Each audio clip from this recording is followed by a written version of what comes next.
What's good, everybody? This is Coach Phil. Welcome to another episode of Deep in the Game, and we got a hoss on out here, man. We got one of the best O-linemen the CFL has seen in the past decade, man, in my honest opinion. We got my man, Derek Dennis. Man, Derek, how you doing, brother? I'm good, bro. Good, man. Good, man. I'm glad you wanted to hop on, man, and chop it up with me, man. Your wisdom, man, what you be talking, man, you could talk the game better than a lot of people I see on Twitter or X, whatever they calling it, man. And I just wanted you to come on, man, tell your story, because you had a journey. You've been through the NFL, you've been through the Arena League, you've been in the CFL. Some team called Team 9. I didn't even know what that was, and I know a lot about football. So I want you to be able to tell your story. Yeah, I can break that down for you. Oh, please do. What league was that? That was the XFL in 2020. So what Team 9 is what the XFL did when Andrew Luck, Oliver Luck was running it. When McMahon first brought it back before The Rock and them took it over, and then what it is now. Yeah. What they would do is after a certain point of the season, you couldn't just sign to a team and go to a team. So what they would do is they had a practice team where any free agents, they would go to the practice team, they would practice for a little bit, get acclimated with basic offensive schemes that a lot of teams were running. And it was just basically just to get you prepped to go to a team. And if you was there and you did well, normally they would pass word to whatever teams, you would hit a waiver wire, and then teams could put in a claim for you. So how it worked for me, it was kind of like a formality. Like, I knew I was going to get picked by a team. It's just how they had it structured. I had to go to Team 9 first in Dallas for like a week. And then next week I had got picked up. Apparently every team in the league had put in a claim for me, but you go to how the waiver wire works to the team with the worst kid, like, gets to pick first, and then from there. So I ended up going back home to New York and playing with the Guardians for a couple of weeks before COVID shut the league down. Yeah. Because we were the Seattle Dragons. I was going to the game. You guys were going to play Seattle. That was I think it was my birthday weekend, and I was stunned because it was really good product at the time. You guys had a lot of guys. I had Darnell on. He was on the second incarnation of it. The third technically, and yeah, my guy PJ Walker was balling. The Guardians, y'all was really doing your thing. The second go around when they was. Oh man, listen. It was actually good football, man. I was actually surprised. And the crazy part was I went to it literally. I had just became a free agent in the CFL after the 2019 season. Went through the BS I was always going through with teams where I would become a free agent and everybody was acting like I was too expensive of an O-lineman to pay for. Right. So I ended up not signing to a team in the CFL, and I was just looking for a next football opportunity. And then, my agent happened to know the director of scouting, Eric Galco, who now runs the director of scouting for the East-West Shrine game. He reached out to him. He remembered me from college. He was like, "Oh, hell yeah, Eric Dennis, house contract right now." Like, and then I ended up, going to play in the XFL. See, man, because you've had a journey, man. So let's start from the beginning from you, man. You come from Queens, New York. Now, New York, really, it's we all know basketball is king up there, man. You even said before we recorded, man, you was hooping, but you played offensive guard, tight end, and defensive end at Trinity Poly. But you also went to Peekskill High School. So take us through what it was like for you. Yeah, so honestly, like you said, I grew up a basketball player. I was basketball's king in New York. There's really no football field, especially in the city. It's all basketball courts up and down every corner, but there's not really many football fields. And if there is a football field, it's kind of shared with like a baseball diamond. So don't nobody really play football like that. So I tried to play football as a kid. I tried to do the Pop Warner thing. I was one of those kids who was always too big for his age group. So when I tried to play Pop Warner, they told me I was too big to play with the kids my age. And then I tried to play up with the older kids, and they told me I was still too big to play with them. So that kind of turned me off from football in general, and I never tried to go back and try to play the game again. So fast forward, I get to high school. I'm playing basketball. I'm one of the biggest kids in the school. I used to always have the football coaches come up to me and say, "Hey, why don't you come play football? Why don't you come play football?" And I'm like, "Yeah, nah, I'm good. I'm not trying to get hurt before basketball season. Like, I'm good on that." And my dad always wanted me to play football too. Just kind of, he thought it would help, like, toughen me up, because I was always a kid who was the gentle giant. My dad wanted me to kind of be a little more rough, a little rough around the edges, and kind of get that in me. So my dad would always push for me to play football, and my mom would always be like, "Nah, I don't want him to play football. I don't want him to get hurt. He gonna break a leg. He gonna break an arm. All that stuff." So Yeah. I get to my senior year of high school. A lot of my buddies is playing. So I finally decided, like, what the fuck? Let me play for shits and giggles. Like, it's nothing to lose. I'm not really serious about it. So I played my first high school season. I played tight end, defensive end. I literally knew nothing about football. All I knew was on offense, see ball, get ball. On offense, go get it. On defense, go hit the person who got it. That's all I knew. So I was just being an athlete. I was just running around there, flying around, and just doing my things, just having fun with it. And I had an AAU coach who coached at a Catholic high school who had a really good football program. He was my age. He asked me, he was like, "Hey, Derek, you ever thought about playing football?" And I was like, "Yeah, I just played this past year for fun. Like, nothing to it." He was like, "Hey, let me see some film." So coincidentally, yeah, I got you. Coincidentally, I played him the basketball season, and I had a good game. I had like 20 points, 15 rebounds, like a nice, heavy double. And yeah, yeah. I'm sorry, my bad. My son is out here. I'm trying to keep him away from this grill. No, you good, brother. Yeah. So I had a good double. He made a mashup highlight tape for me of me playing football and basketball, and he sent it to every college he had connections at. And the next thing I know, I was getting recruited for football from like Boston College, Penn State, University of Virginia. Like all these schools, big schools, started coming after me for football. And I'm like, I remember my principal called me in the office. He gave me the letters, and I was like, "The fuck is this? I'm not trying to play no football. Like, yeah, it's out of my face. Like, where the basketball scholarships at?"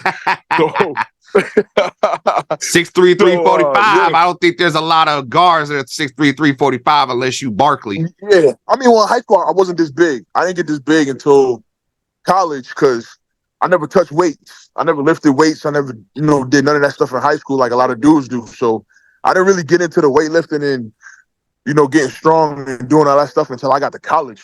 So, yeah, long story short, I ended up getting offers. I had D1 offers to play basketball too.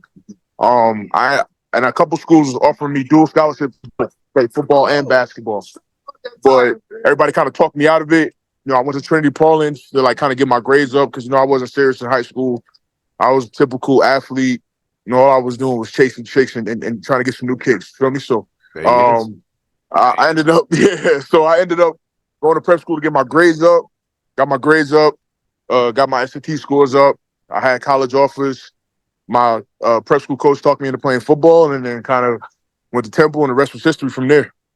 There it is right there, man. And also, you played for the New York Gauchos AAU team, man. I seen them at nationals twice, and they's different breed. Yeah. that's a high level. That's like playing for DC Assault, if you know them. Like, yeah, that's it. So crazy thing was, like I said, basketball is my sport. So I play AAU pretty much from middle school all the way to the end of my high school career. So I used to play the DC Assaults, the Atlanta Celtics. Like, honestly, a lot of dudes that I grew up playing with was all of the, like, Hall of Fame and NBA players that everybody know of today. Like, I remember playing Josh Smith and Dwight Howard. I remember playing O.J. Mayo. I remember playing Blake Griffin. I remember playing like all these dudes. Like, that's the AAU circuit when I played Gauchos. I was actually like a basketball mercenary. Like, if anybody had some kicks and a jersey for me, I was gonna pull up. It didn't matter. So I played with like the Gauchos mostly, but I played with like the Riverside Hawks. I played with the Westchester Hawks. I played with the Long Island Lightning. Like, I played with like pretty much every big AAU program.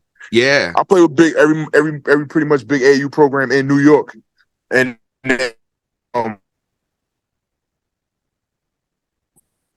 Vegas, the tournaments out in Vegas.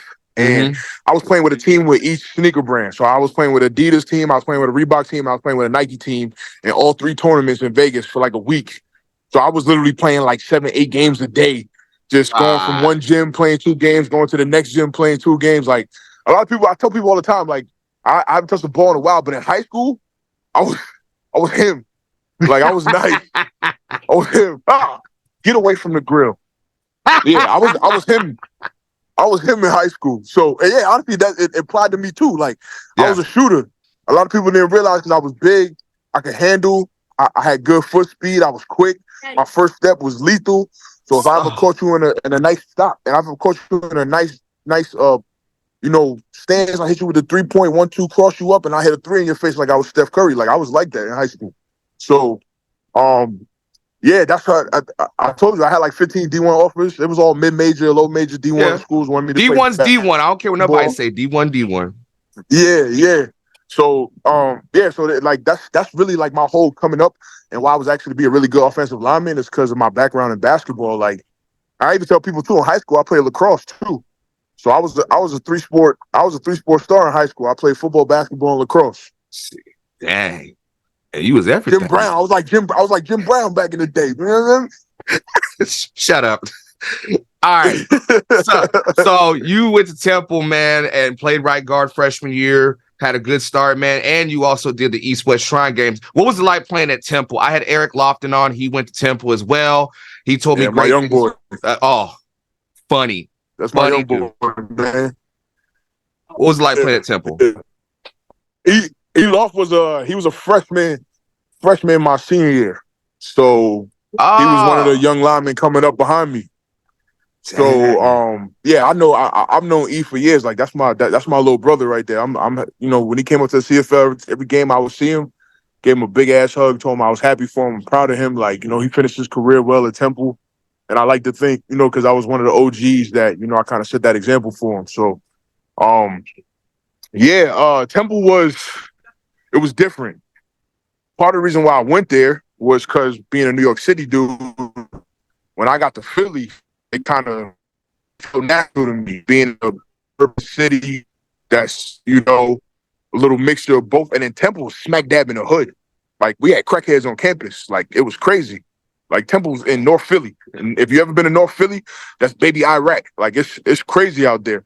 So the football facility used to be a project building across the street from there. So we'd be out at practice. They used to have shootouts and stuff like while we was at practice. Like and not like no regular 9mm shootouts. Like you used to hear like heavy artillery, semi-automatics. Like I got some crazy stories from college from us going to house parties and getting into it with the locals and boys pulling out them war machines on us like crazy. I tell people too, my first weekend at Temple, I learned the hard way about North Philly. I went to a house party, and when I No. graduated high school, my dad bought me this is back in I'm showing my age now. This is when platinum was the thing in Mm-hmm. jewelry. So my dad bought me a nice little platinum chain that has some diamond baguettes in it.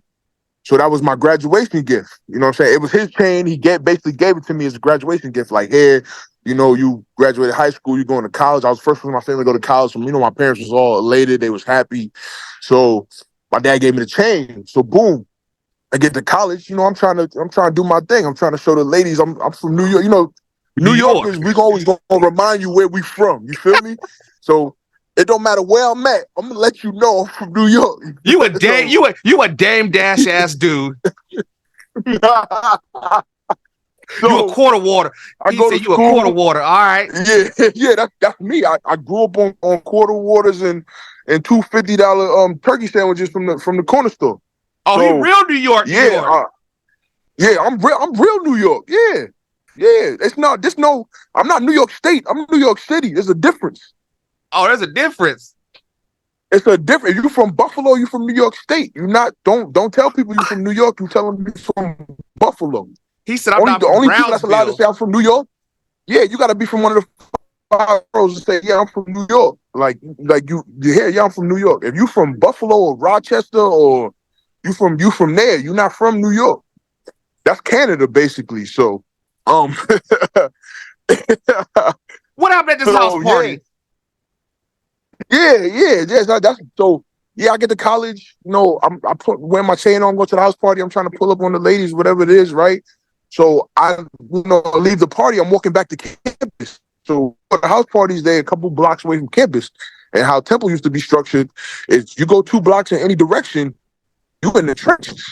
Once you walk off of that main walk on campus. So I'm walking back.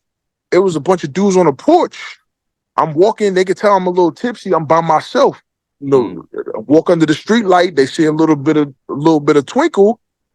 All I heard was I see them get up. I see half the group cross the street, half the group walking behind me. So you know me, spidey senses is tingling. I start walking faster. As I'm walking faster, all I hear is get that nigga. So boom, I get footsteps coming after me. So I take off. Wow, I'm down. That's the fastest I've ever ran in my life. I'm taking off down the street. So you ever see on college campuses, you know how they got the little police light things that if you hit the button, it's supposed to signal the police to like come to wherever you at, right? Right. I was in the 4x1 relay. I was running full speed by them joints and slapping the button. Hitting every one that I saw, every corner until I got to campus. Oh, God. I got back to my dorm. I hit the biggest sigh of relief. After that, I was like, yeah, never again. I'm not going to no more house parties out here. If it ain't a school sanctioned function, you will not see me there at all. He said, I'm kicking it with the peoples. Nope. Man, I started partying at UPenn, Drexel, LaSalle. I was going to all the school. UPenn was my spot. I would love to go party at UPenn. I ain't have to worry about nothing. Everybody over there is brain. It's Ivy League. You ain't gonna kick it at DePaul? Nah, DePaul, Chicago. So Villanova is in the suburbs. I thought Villanova's kind of like outside the city. Nah, DePaul is Chicago. That's Chicago. I did kick it at DePaul when I played for the Bears in Chicago, but DePaul's in Chicago. Villanova's in Philly. Yeah, but it's in the suburbs outside. Yeah. But like in the city, you got the Big Five. You got LaSalle, you got St. Joe's, you got Drexel, you got UPenn, and you got But damn, I ain't shoot. I gotta play Gino in about a few weeks. That 1-on-1 game, man. I ain't trying to have him. He talking about here's the thing. I be hearing y'all talk about y'all hoopers, y'all all these things, man. Y'all talk a real good game. That's the thing that blow my mind. But now you from the East Coast, you a real hooper. I'm believing it a little more, but all these little clips he be sending me talking about, I'm getting ready for you. It's butter, the jumper butter. I'd rather face Gino than face you. That's a Philly term. Man, I done heard so much. That's a PA term, but it's butter. That's butter. I'm like, all right, I got you. Don't worry. April 20th, 420th, smoke in the city. But you transition, man. You go on from Temple, and you got a resume. You and Sean Lemon got a resume that I ain't never ever seen, man. The Dolphins, New England, AFL with Arizona Rattlers, Chicago Bears, Carolina Panthers, Arizona Rattlers again, and then you get to the CFL. So, what was it like for you, man? We made all these stops, man, and you ain't got to really go into detail about all the stops, man. But take us through. Just what was it like? What was it like for you? So the best way I could summarize it is a football journey. If you're not a draft pick in the first 3 rounds, or at least even a draft pick at all, to stick in the league, it takes a lot of skill and a ton of luck, honestly. So like, you got to be at the right place, the right time. The right people got to get injured, or the right coaches that in the building got to mess with you. Like, it takes a lot to stick in the league. So, yeah, man, my journey is just like any dude who played in the CFL that, played D1 ball and didn't stick in the league. Like, I was just trying to find a home, man. I was just trying to find a place where I could show people my talent, man. And it was always a situation for me in the league where everybody would tell me, you're good enough to play in the league. We just don't have no space for you. Or like, and a lot of sports, especially with football, it's a lot of politics involved, especially in the league, when money's tied into certain people. If certain people got, a signing bonus and you didn't, like, they're going to get first dibs to stick around and show what they could do type of thing, man. So I was just that guy who's a low man on the totem pole, just trying to fight his way to the top. And I just never got, the opportunity to showcase, what I could do. Like, they would see it every day in practice, but it would always be something else that was hindering me from moving up, right? Whether it be they didn't like my personality, they didn't like the way I talked, they didn't like the way I carried myself, or, certain things. Like that's what I kind of dealt with. I think the one place where I probably had a realistic shot to stick, two places, was Chicago and Carolina. And when Lovey got fired in Chicago, that kind of messed me up there. Because the GM started signing a bunch of vets when he got Mark Trestman from the CFL. And, I just was low man on a totem pole, right? The coaches loved me, but the GM already invested money into people and had plans with other people. So it wasn't no space for me. And then I get to Carolina and the same thing. I stuck around because I was performing well in practice, but for some odd reason, the O-line coaches didn't like me. And it had nothing to do with football. It was always stuff that had to do off the field. He wanted me to be more like Ryan Khalil. He wanted me to be like, like this one, like that one. And I'm like, man, that's not them. I'm me. Like at the end of the day, I'm a football player. If you put me on the field, I'm gonna make it do what it do. Like that's just what I do. So yeah, I just bounced around. The arena stops was just in between when I wasn't signing with teams. The last NFL team I had a chance to sign with was the Chiefs. I knew Andy Reid from college because his son used to coach with us. And then that didn't work out. And when that didn't work out, it was kind of like, I was gonna call it quits and stop playing and move on with life. And then I basically told my agent, I'm like, I remember my best friend from college, Andre Douglas, played in the CFL. That's my big bro. Love him to this day. He played for Winnipeg. And he used to always tell me, like, hey, man, if you ever go to Canada, you're going to kill it. I had another buddy that I played with in college, Devin Tyler. He won a Grey Cup with SAS in 2013. He played up in Canada. I remember seeing him one weekend when I was in Chicago, and he was like, yo, bro, I'm telling you, if you ever come to the CFL, you're going to kill it. Like, you're gonna be the man. Like, I had all these people who I knew, like, who knew me, were like, yo, if you ever come up north, bro, it's over. Like, they not going to know what to do with you. So I remember last stop happened in the league, and I was just looking for a new home. I played arena. I wasn't really trying to go back to play arena because the money was trash. Like it was doo-doo. Oh yeah. Yeah, the money was doo-doo, and it didn't make no sense. I'm like, shit, I can make more money working at McDonald's than playing football for, what I'm saying, $800 a week or $700, whatever it was at the time. And that was the original NFL, not the IFL. I know the dudes make even less money. So I hit my agent, was like, yo, you know anybody in Canada that might want to rock with me? He knew John Murphy, who is in Toronto now. He reached out to Murphy. Murphy got some of my old NFL preseason clips, showed it to Pat Delmonico, who's the O-line coach, and they basically, Calgary in 2015, they had a ton of injuries. Like they probably had like 15 O-linemen on the IR. So they were just looking for bodies. So that's basically how I got up to Canada, man. The Calgary needed linemen. I was looking for an opportunity. I came up there. They put me on practice squad for 3 days. I was starting the next week in Hamilton, and the rest is history from there.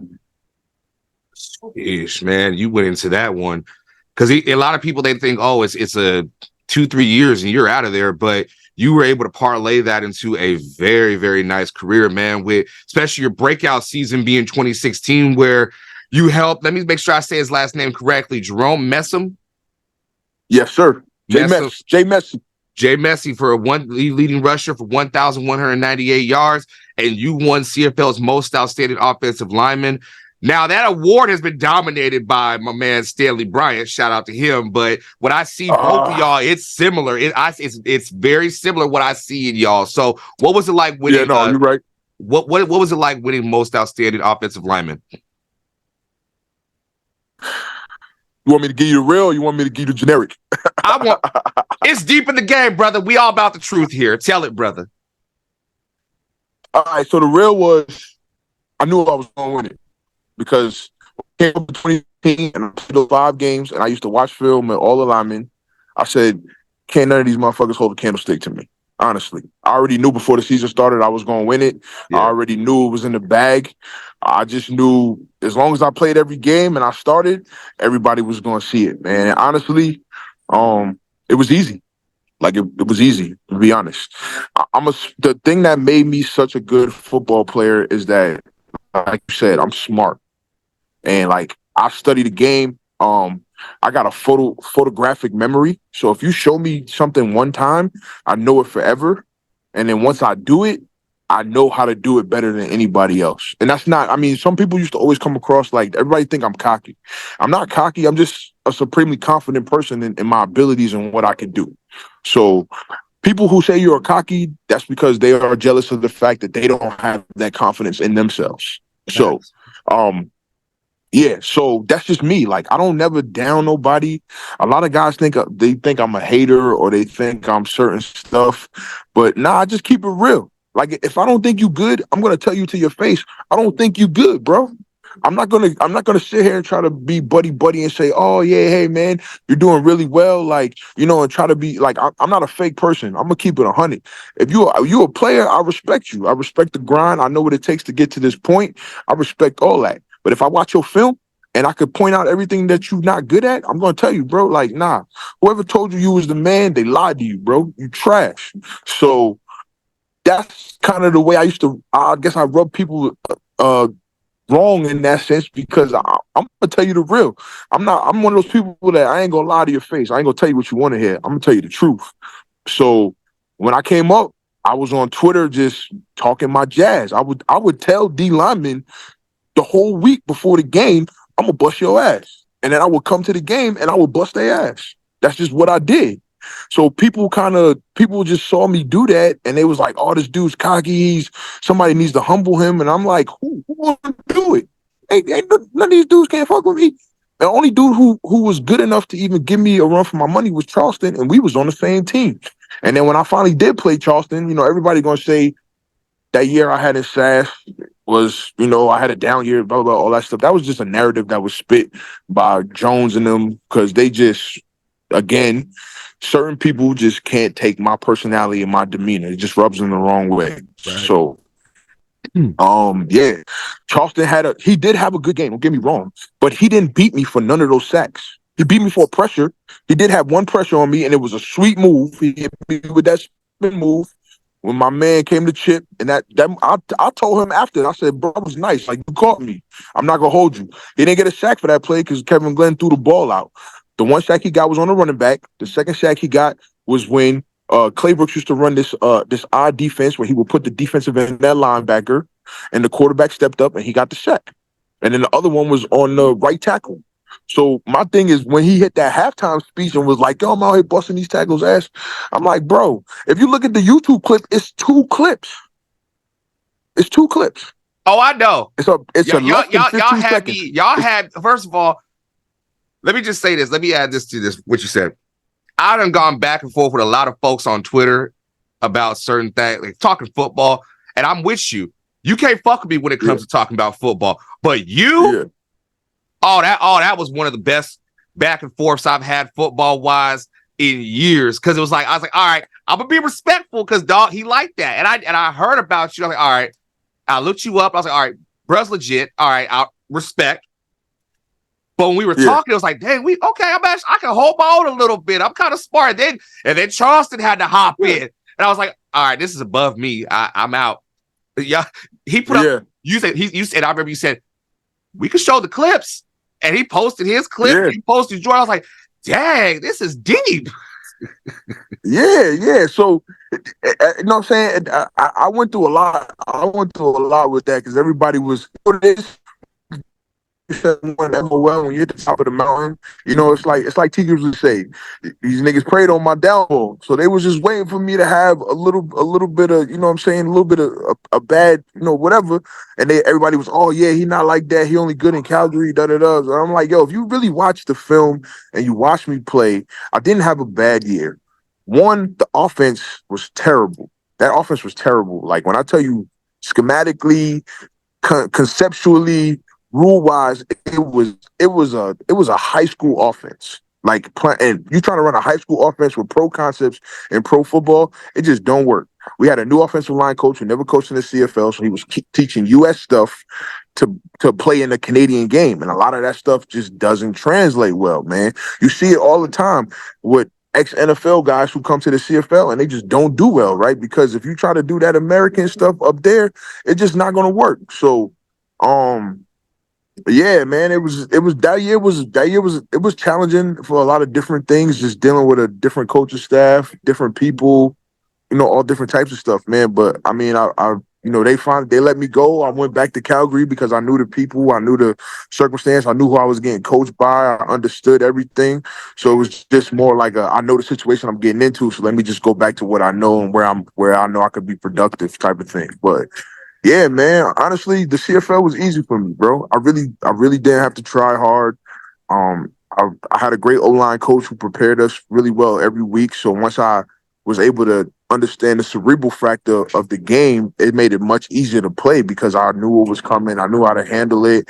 I studied D linemen like a book. So I knew all their favorite moves. I knew which situations they like to break those moves out in. I could tell, little tendencies about their feet, their hands, their body lean, formations. Like I just knew everything to a T. So it was nothing you could hit me with that I wasn't already expecting. If you could, I like to watch film and try to study it and understand better as a coach, but trying to learn the Canadian way of things, it's more of a power game when it comes to the run game. Pass wise, it's concepts. I've had to grasp that idea that Yeah. it's no longer plays. It's more just the Yeah. concepts. They want to get one side. They want to isolate you this way. But for a lineman, you're more cerebral, as you said. If you could give some game to young guys that are coming up, how could they become more cerebral in understanding the tendencies and how to be able to be effective and make plays? Honestly, as a young lineman, if you want to get good at being able to, you you got you got to be able to on tendencies, right? And that's one thing that through my career and my journey in different places that I went, a lot of coaches, they basically, and a lot of vet guys, like they just kind of taught me how to watch film. And I just kind of instilled that stuff into me and my game. So as I got older and I became the vet guy, that's kind of what I try to teach the young guys. Like, hey, pay attention to this. Look for this. Hey, do you realize when you watch these clips and he's in this position, what move he's going to, right?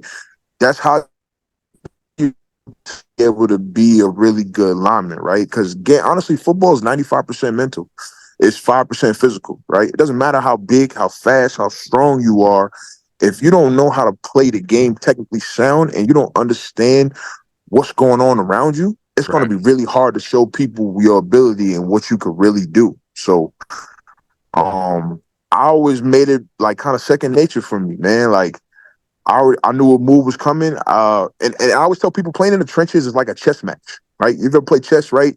And you move in certain pieces, your pawn, your knights, your queen, your kings, right? You got to move them strategically so that way you can set up your moves so that at the end of the day you want to win, right? Playing in the trenches is the same thing, right? You got to have a go-to, you got to have a counter, you got to have a response to something that you've been hit with that you're not expecting. You gotta be able to play fast with your eyes. You got to be fast with your feet, fast with your hands, right? I always tell linemen when I train with skill guys. I never train with other linemen because skill guys force me to keep up, force me to be a better athlete, or force me to, get my feet better, get my hands better, work on my speed, all that different type of stuff, right? So I always train, like a lot of my best friends on every team I played with, I hung out with wide receivers more than I hung out with the linemen. Wow, that's different. That's never really heard that one before. That's different. That's a testament to you as a person, where you're stepping out of that normal comfort zone and you're learning a different aspect of the game. So hell yeah, that's dope. I fuck with that. So the one thing I did want to ask you was, I was very surprised. A lot of us were surprised when you cracked your fibula, you had surgery, then you got the extension, but then they released you. Calgary, this is the third stint. You don't have to go into all the details, but if you want to tell what happened, man, what exactly happened with that? Because I expected you had at least another good year or two under you to go. Oh, I had another 5 in me for sure. Like I can still play to this day. I tweeted that the other day. I said I could walk in off the street right now and win MOL with my eyes closed. Like that's nothing to me. But honestly, it was ego driven. I mean, again, the problem is people look at me like I have an ego, but I don't have an ego. I'm just a person that keeps it real, right? And when you're dealing with football people and the higher ups, right? Everything is kind of like they want to have a hierarchy. They want to everybody to know their place, right? You can't say certain stuff or talk to certain people a certain way because that's just not, you know what I'm saying? Like then they look at you like, oh, he's a problem, he's this, he's that. If anybody who knows me, who played on the team with me, had been around me, I'm a great locker room guy. I'm a great leader. I build camaraderie in the team. It doesn't matter where you from, what color skin you are, what your background is, what your religion is. Like I'm gonna make everybody feel like they my best friend and I'm their best friend and they can rely on me on anything. Like everybody knows me. I'm the guy, if we go out as a team, I'm sure everybody's good. I'm big bro. I'm gonna make sure everybody good. I'll make sure everybody got what they need. Everybody's going back home safely. Like that's just me. Like I'm probably one of the best dudes you could have in your locker room to build team chemistry and culture. So um yeah, long story short, like I got the extension. They, wasn't sure. They tried to use my age. They tried to use my injury. You got to remember, 2022, I had just rolled off the couch. I had sat out 2 seasons because COVID happened. XFL got shut down. I didn't play in 2021 because no one signed me. No, I didn't play in 2021 because I signed with Edmonton. I decided to sit out because I didn't want to go up to Edmonton and play for them. And you saw how that situation went. It was bad all around. They got rid of everybody. Like it was just horrible in 21. So that's the reason why I didn't want to go up there because I knew if I did, that probably would have been my last season. So they hired Jones. I already knew Jones didn't like me from my time at staff, so I already knew I was going to get cut. So once they cut me, I just reached back out to Calgary. It was like, hey, you know what? I'm free. I'd love to play one more year, and I wanted to be in Calgary. They brought me back 22. You gotta remember, so that I was out for 2 seasons. I missed 2 seasons of my prime, and then what you saw in 22 was it was nothing. Like I said, I rolled off the couch and got right back to it, like I never left. So when the injury happened, again, with teams, they're always going to find any reason not to pay you. They're going to find any reason not to give you your full value, right? And I demanded a certain value. I should have won MOL in 22. I mean, Stanley's. I tell Stanley all the time, man. Stanley's the only other lineman in the CFL I've had a tremendous amount of respect for in a sense of their game because I knew Stan was good, man. Stan is a talent lineman. He's always been, to me, that was my competition. I knew if I could be better than Stan that year, I was going to be good. You know what I'm saying? Like, that's who I was pushing myself to compete with, right? Anybody else, guys were good. They were cool. But they just, you know what I'm saying? They weren't guys that I felt like their game was on my level. Stan was the only one I always felt like was on my level. So, yeah, honestly, I always tell people, Stan the GOAT. He got 4 of them. He got 4 of them things. He's been dominated, but 2 of those should have been mine because I should have won it in 2018 and I should have won it in 22. So,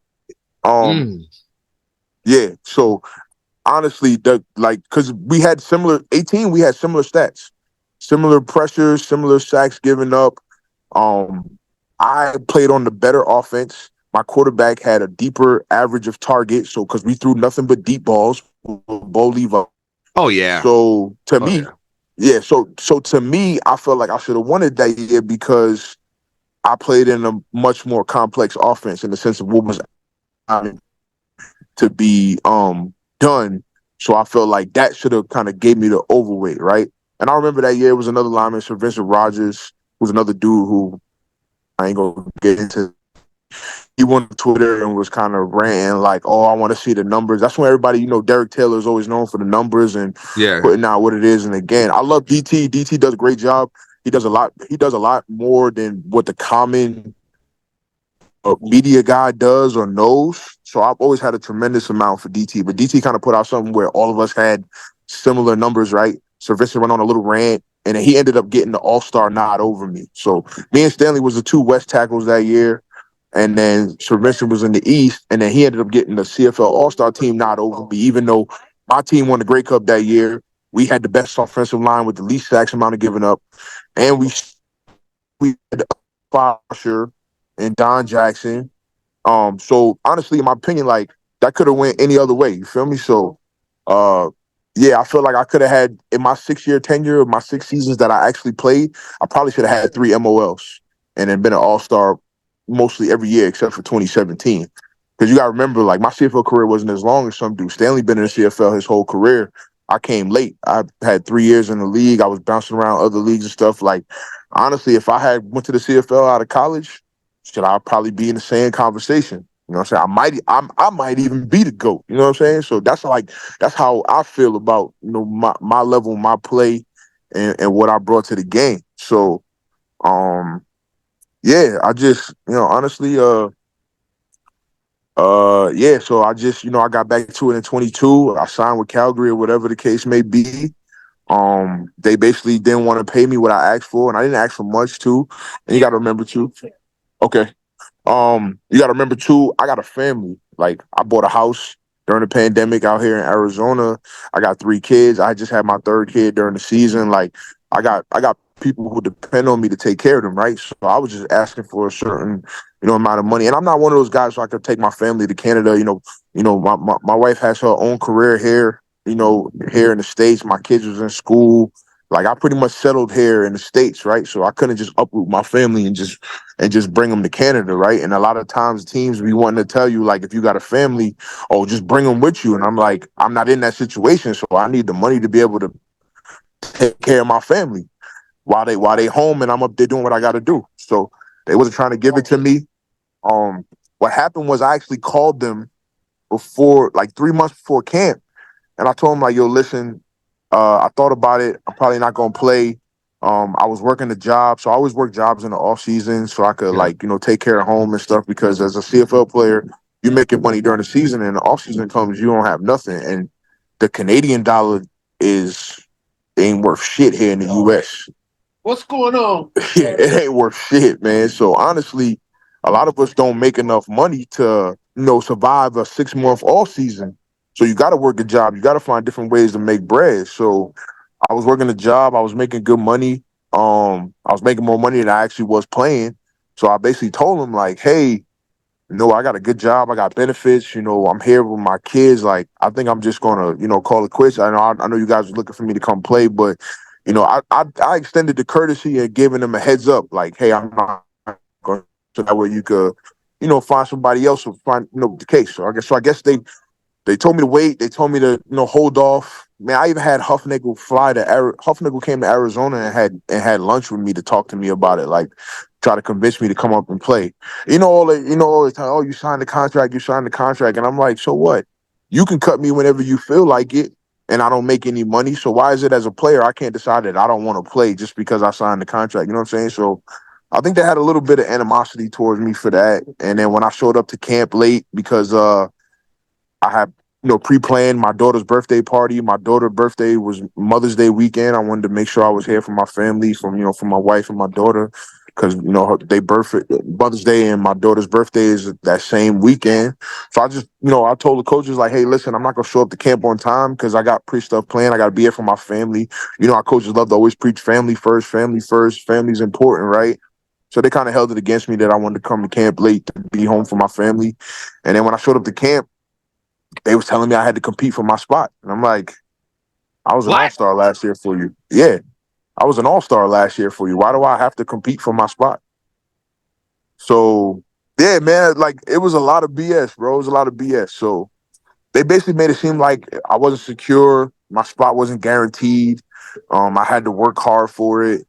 They would say little dumb stuff to me like, oh, we feel like you play better with a chip on your shoulder. I'm like, bro, I'm a 6-year vet. I'm already proven. Like, why do you got to keep constantly making me feel like I got to prove myself to y'all to be here type of shit? So, yeah, I wasn't with the shits. I wasn't going to give them what they wanted because they wasn't trying to give me what I wanted. So they decided, like, all right, let's just get rid of him. I understand And that. it was more, yeah, yeah. I, I, I've mm, mm. When we Right, you would talked, when we you would think originally a team talked, you got one of the best linemen in the league, and you having a, what I'm saying, you want to have a dick swinging contest with him because you want to prove, he needs to know his place type of shit.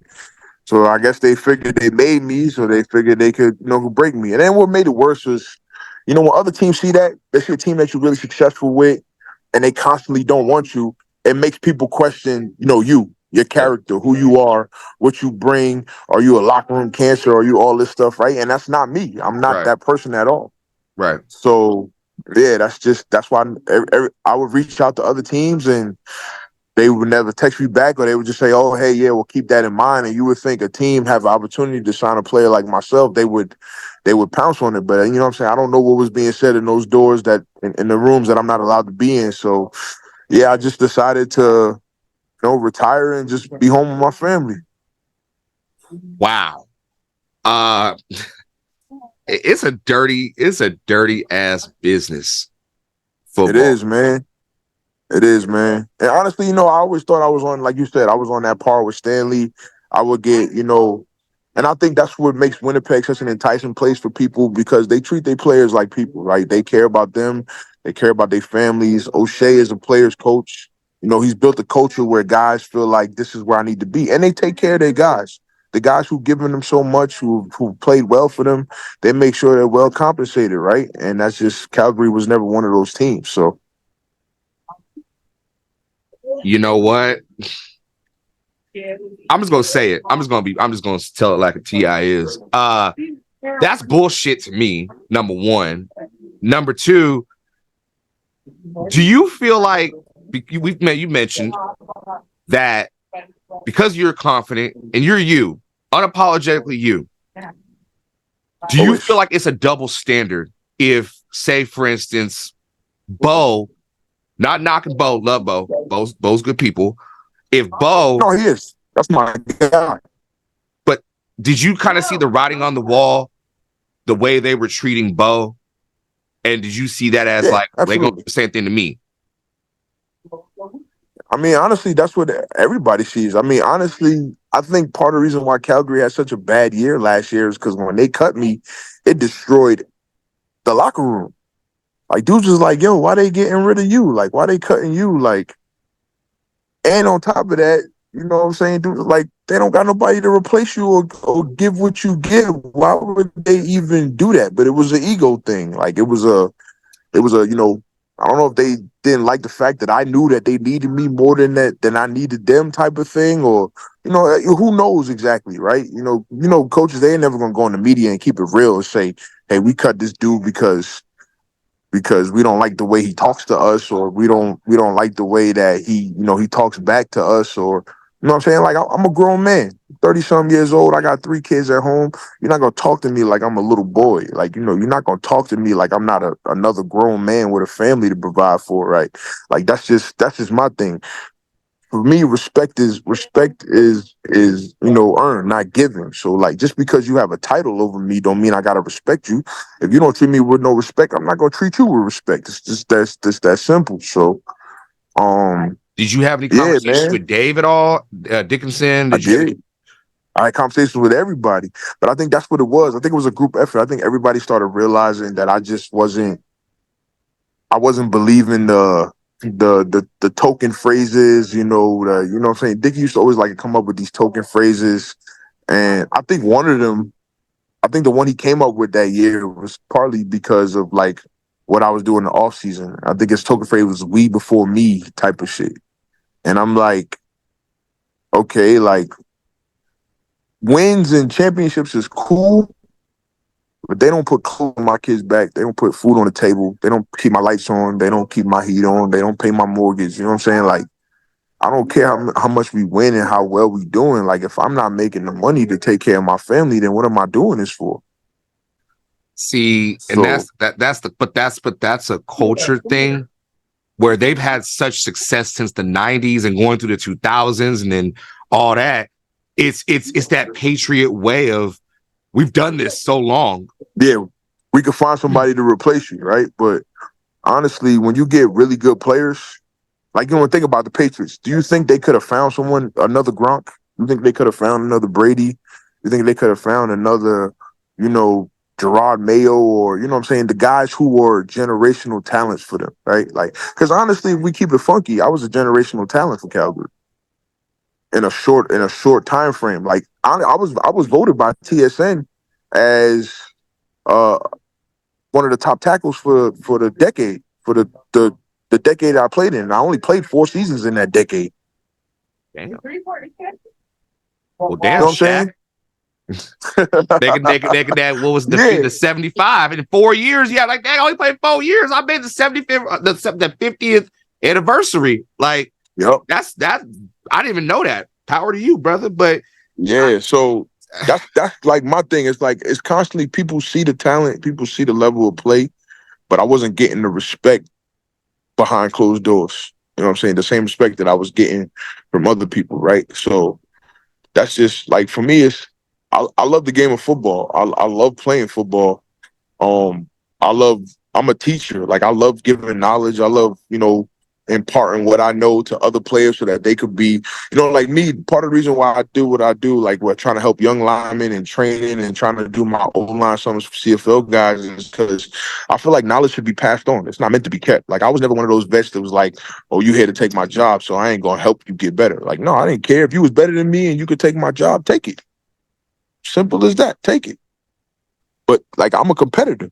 If we gonna compete, we gonna compete. That's as simple as that. If you beat me out, I can honestly say, hey, the better man won. Like he deserved it. He was better than me. But 10 times out of 10, that was never gonna happen. So I didn't care with giving away that information. You know what I'm saying? Like, yeah, I'm gonna teach you how to do it like how I do it, because at the end of the day, there's only one of me. You know what I'm saying? You could try to replicate as much as you want, but can't nobody like me. So, that's just what it is, man. Honestly, it's the truth, because the O-line coach, when he would go to his little, meetings and stuff, and he would show his T-shaped clips, who was he showing T-shaped clips of? You know what I'm saying? So that's the real. So yeah, yeah, man, honestly, yeah, it was just at the point where I was like, man, if I'm not gonna get the respect I deserve, you wasn't gonna give me the salary that I deserved, then it don't make no sense for me to keep beating my body up and putting my body on the line for you if you don't respect what I do.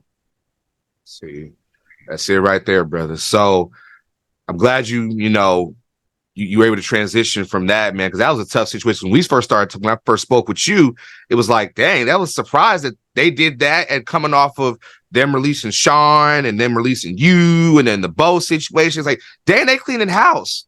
But you landed on your feet. Now, what is, we're gonna end it on this one, man. So well, actually, two things. What is Derek Dennis up to now? And I got one special question for you at the end. Mm-hmm. What All right, so right now I work for PepsiCo, Frito-Lay.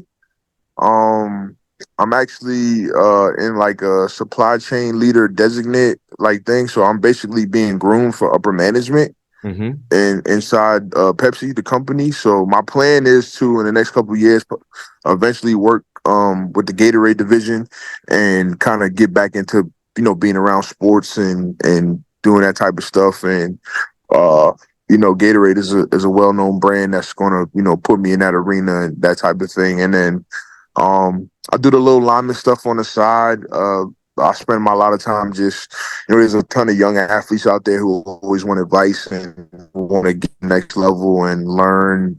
And, even linemen in the CFL reaching out to me and, asking me to show them the ways of the Jedi, man. So I just, like I said, I'm just out here trying to, give knowledge back to the next generation. And I did think about doing coaching. If the right opportunity presents itself one day, it'd be something I would definitely be interested in, man. But honestly, man, I'm just out here enjoying this. See the palm trees and Arizona sun behind me, and good weather, and just enjoying my family and being a dad, man.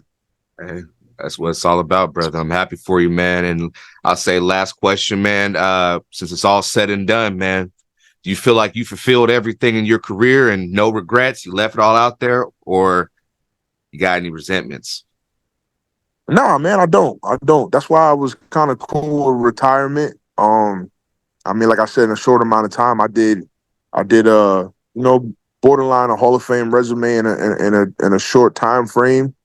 So maybe hopefully one day, maybe I do get that call, maybe I don't, man. But honestly, I don't have no regrets about my career. That's part of the reason why I had to, like you said, I had the journey that I had, because I didn't want to, wake up one day and say, what if, what could have been, like if I had just kept pushing, if I had just kept going, what could have happened? So yeah, nah, man. I mean, I realize, sometimes it's hard when you win it to understand what you did, but now that I got sons and they starting to get older, and he see the trophies and he see the jerseys, and he sees me watching football and he's asking me questions, and he got an uncle. My brother-in-law played 8 years in the NFL, so he's surrounded by pro football players and O-linemen, and I mean the kid's gonna be big. So yeah, man, my family just kind of, my family and everybody just kind of put in perspective for me. Like, man, you did a lot, bro. You did some wonderful things, and are still fighting to get to, or wish they had the opportunity to get to that. So,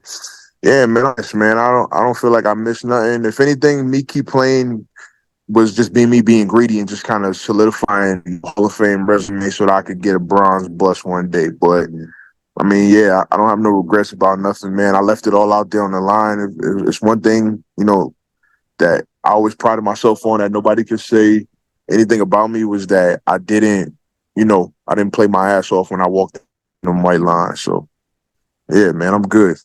Hey, I'm happy for you, man. I'm very happy you found peace after the game, man. You didn't hold on to nothing, and I just want to see you keep being successful, brother, and I appreciate you. I really do appreciate you coming on, man. And I appreciate you, man. I appreciate you, man. Anytime, man. You can always find me on Twitter, man. You want to talk game or chop it up, your boy D's out here. You know me, I ain't scared to talk. I'll talk to any and everybody, man. So just know if you hit that at 6 Bone Crusher 4, just be ready for what the response you're gonna get. You feel me? I'm ready for whatever, brother. So, so that's gonna be another episode of Deep in the Game, which you might be deep in this game, but you got the rules missing, brother. Thank you again, man. So next time, everybody, take care. I'm gonna tell you the truth. The man's in the house. So crazy. The man's in the house. I'm gonna tell you the truth. The man's in the house. So crazy.